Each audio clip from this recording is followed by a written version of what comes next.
Here's a quick three-step process to setting up a WALI triple monitor desk mount. Start by attaching the bracket to the central pole. All the screws and an Allen key are included. When you're done, this is what it's supposed to look like. Now attach the plate to the back of each of your monitors. There's an arrow on the front of the plate that should be pointing upwards. Take 4 screws from the bag labeled F and screw them in using a screwdriver. Repeat until a plate is installed to the back of all 3 monitors.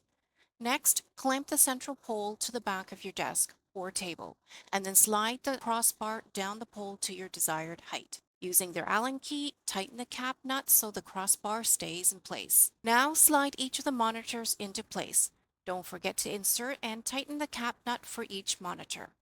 The arms are adjustable, they can tilt, swivel, extend, and each can hold a flat monitor between 13 and 27 inches, weighing up to 22 pounds per arm. And here's what the setup looks like from the back. And here's what my view looks like sitting in front of the desk.